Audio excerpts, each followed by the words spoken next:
This is where my parents live, Mark declared suddenly upon his visit. Behind him, his in-laws nodded happily.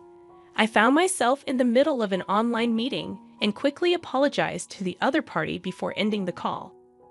Irritated, I turned my gaze towards the door. "Why did you come all of a sudden?" I asked them, maintaining my composure. My father-in-law proudly replied, "We'll pay off the mortgage, so please leave." It was hard to suppress a laugh at his statement. My mother-in-law had never worked, and my father-in-law was just staying at home without any employment. Yet Mark was completely in favor of his parents' opinion. Disappointed by his stance, I considered divorce. "I leave," I quickly replied, to the surprise of all three of them. "The mortgage of the house is $5,000 per month." With an inward smile, I began to pack seriously. Luckily, I had a business trip scheduled for a week starting for the next day. With my suitcase and bank book ready, I headed to the entrance. "Goodbye," I said as I left the house. First, I'd start by transferring the house's title to Mark. I felt excited thinking about my future plans. My name is Shyle Owen. I am 47 years old and work as a web designer. I went independent 5 years ago and have been fortunate enough to receive many project checks. As a result, I've earned more than 5 times my previous salary and now live on the top floor of a high-rise condo. I met Mark, my husband, 3 years ago through Ashley, my former boss and his cousin. He's kind and honest, but had trouble maintaining relationships, so he had been single for a long time. Around that time, my business was doing well, and I bought the top floor of a high-rise condo, doubling as an office. I wasn't planning on marrying, but Ashley strongly suggested I meet Mark. When I met him, he was very gentle and attractive, looking much younger than his actual age. We started dating and got engaged within 6 months. My parents had already passed away, and my only relative was my brother. So my brother and his wife also attended the family meeting. From Mark's side, his parents and cousin Ashley came. The meeting went smoothly overall. However, my sister-in-law's comment, "This seems stiff," left me puzzled. I never imagined her words would become a reality. After marrying, Mark moved into my house, and we started our life together.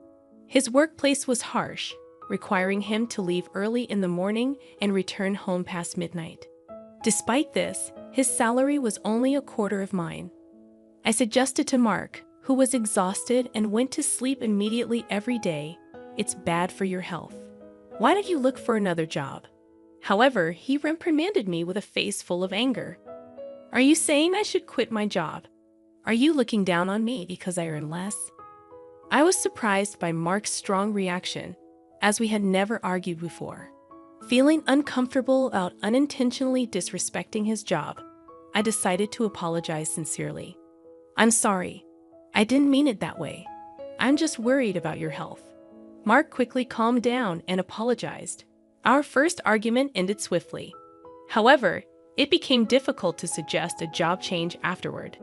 Mark's return time got even later, and he eventually spent half the week at the office.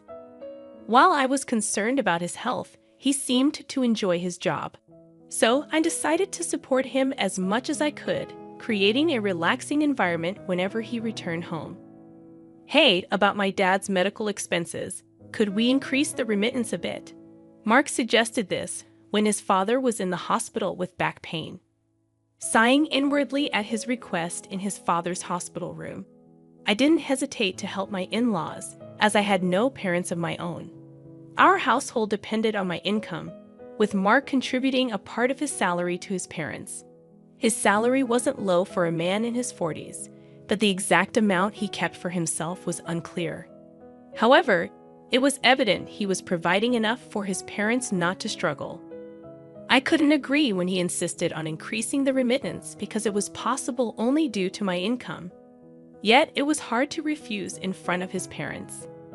"Mark, you're really kind. Thank you so much. It's a big help," they said, looking at me and Mark under their pressure.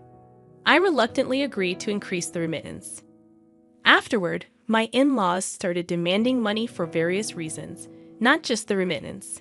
I wanted to refuse, but they knew I would say no. So they approached Mark instead. Especially weak to his mother's requests, Mark often decided to increase the remittance whenever she asked.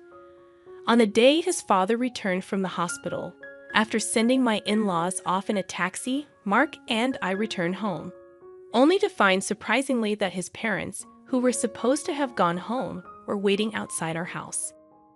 It's tough for Dad to climb our stairs, so I thought we'd take care of him here until his back is fully healed. What?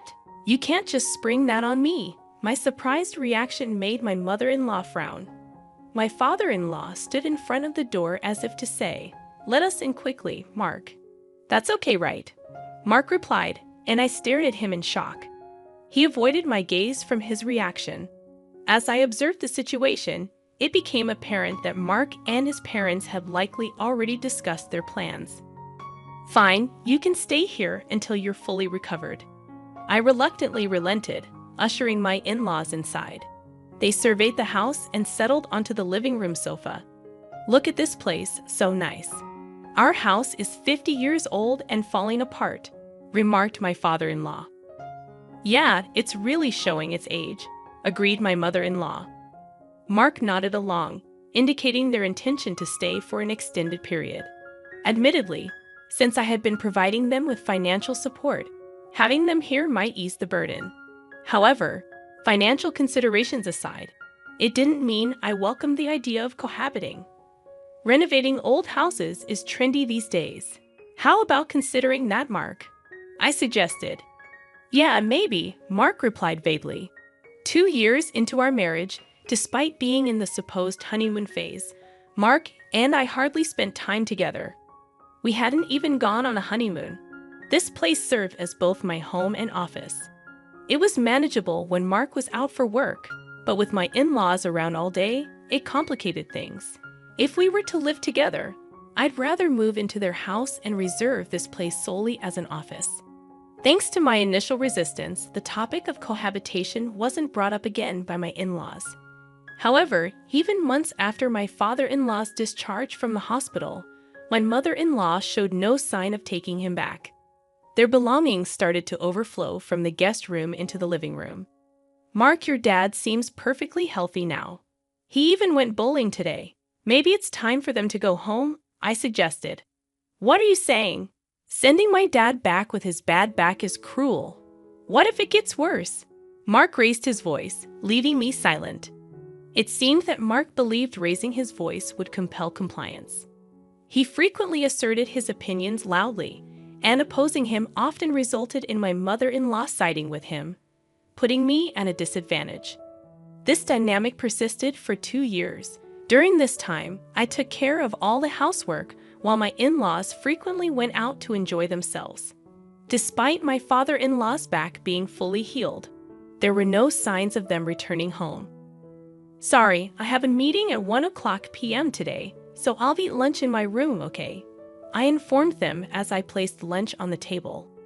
"Understood, but leave the dishes for later," my mother-in-law replied without looking up. As the clock struck 1 p.m., my online meeting commenced. However, about 10 minutes in, the door burst open, and Mark declared, "This is where me and my parents live." My in-laws nodded behind him. I swiftly apologized to the meeting participants and ended the call, inwardly frustrated. "I told you I had a meeting at 1 p.m., I grumbled as I headed towards the door. "Why are you doing this all of a sudden?" I asked calmly, only to be met with my father-in-law's smug reply, "We'll pay the mortgage so you can leave." Suppressing a laugh at his audacity, I simply replied, "All right, I'll leave," surprising all three of them. With the mortgage at $5,000 per month, I couldn't help but smile inwardly at the prospect of moving forward with my plans. I approached the task with a solemn expression, aware of the serious decision I was making. Fortunately, a week-long business trip awaited me starting the next day. Armed with a meticulously packed suitcase and my bank book, I headed for the exit. "Goodbye," I uttered, bidding farewell to the home that had become a source of contention. The first order of business was transferring the house title to Mark. Brimming with excitement about the impending changes, I checked into a hotel and promptly contacted a real estate agent to initiate the house transfer encompassing the mortgage. The success of the transfer rested on Mark's ability to handle the mortgage. If he couldn't manage it, the options were a lump sum payment or selling the house. Accepting this reality, I directed the agent to find me a new home and office. My work could be conducted remotely, but a dedicated office space was crucial for calm client discussions. The agent identified a suitable location approximately 40 minutes from my previous residence, complete with top-notch security. After a visit and quick decision, I bought the luxurious apartment, considering it a well-deserved reward for my efforts. In the interim period before the move, I stayed in temporary accommodation. Once all the necessary documents were prepared, I delegated the packing and moving process to a professional moving company. During the move, my in-laws and Mark assisted while exchanging unpleasant remarks about me. One of the movers even commented, "You have a difficult family," causing a flush of embarrassment. A week after settling into my new abode, I received a call from Mark. His anxious inquiry about changing the mortgage indicated he was just grasping the situation. His father's shouts in the background urged me to return quickly. Despite the divorce being the plan, Mark seemed taken aback. "But we're getting a divorce, right? It's unfair for me to pay the mortgage if you're the ones living there," he protested. However, I couldn't accept his denial after they had explicitly told me to leave the house. I played back our conversation from that day, caught on tape during a web meeting. Mark was startled by my explanation, having forgotten about my practice of recording meetings for documentation purposes. Undeterred, I informed him about the impending mortgage repayments, subject to a credit check. Mark, seemingly unaware of the details, asked about the monthly amount, leading to my laughter. Despite my prior disclosures and document presentations, Mark seemed oblivious to the $5,000 monthly mortgage. Stunned, he remained speechless, prompting his mother to intervene. She questioned the amount and proceeded to assert that Mark's salary could handle it.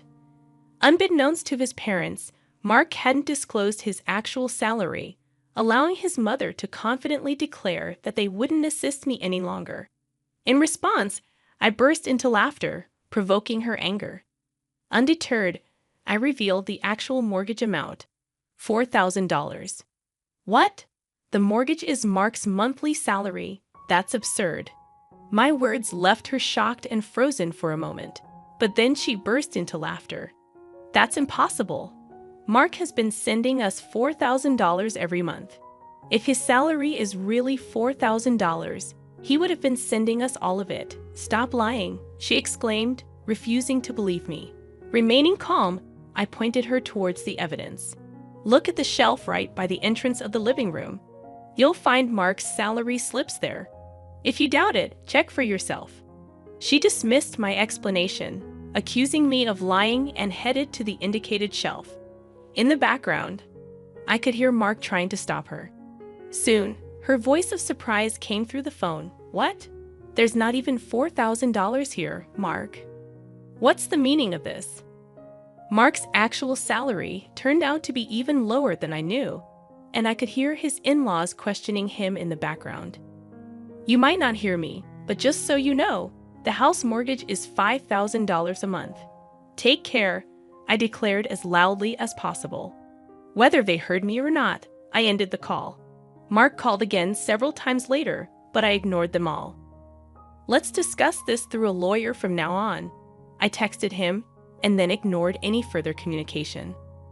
The lawyer I hired dealt with frequent contacts in the following days, which soon quieted down. I promptly filed for compensation through my lawyer. After a while, a response came through my lawyer, and I couldn't help but laugh at its contents. It seemed to be co-authored by a team of liars from Mark's side. Their claims were laughable. "The allegations by Shelley are false, and the real victim is our client. We demand compensation for emotional distress," it read. All I could say to my lawyer was, "I'm sorry." The divorce was nearing, but our relationship as a couple was still ongoing. I wanted to get away from a husband who could make such demands. My client wants to meet and discuss in person. It seems Mark doesn't know about this, my lawyer said, handing me a letter. The letter briefly requested to verify the truth behind Mark's claims. I agreed through my lawyer and chose a location far from my current residence for precaution. At the scheduled meeting with the opposing lawyer, Mark didn't show up. The lawyer was young and polite, greeting me properly upon arrival. He revealed that his client was actually Mark's mother. According to him, Mark remained silent during their discussions, keeping his head down. His parents kept accusing me, claiming I fabricated fault to demand compensation. As I listened, the lawyer handed me a document detailing the alleged malicious actions. However, my lawyer and I noticed that the document was intentionally crafted to demean me. I explained each point in detail, and the opposing lawyer nodded earnestly, showing understanding. My lawyer presented evidence in line with my explanations. I see the content of your statements is completely different, Jelly. You have solid evidence and a strong case, he commented. Oh, this part is reversed. I pointed out and corrected a mistake. The opposing lawyer was visibly shocked. Once the explanation concluded, he left the room with the same politeness as when he arrived. My lawyer and I strategized to expose Mark and his parents' falsehoods, reaching out to other relevant parties to set up a meeting to discuss compensation. About a month after the meeting with the opposing lawyer, Mark and his parents arrived looking haggard. His mother glared at me as if seeing an enemy. You seem to be enjoying all this trouble. Who do you think is responsible for this situation?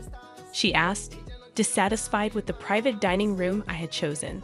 It was unfortunate that she didn't like the upscale restaurant she used to favor.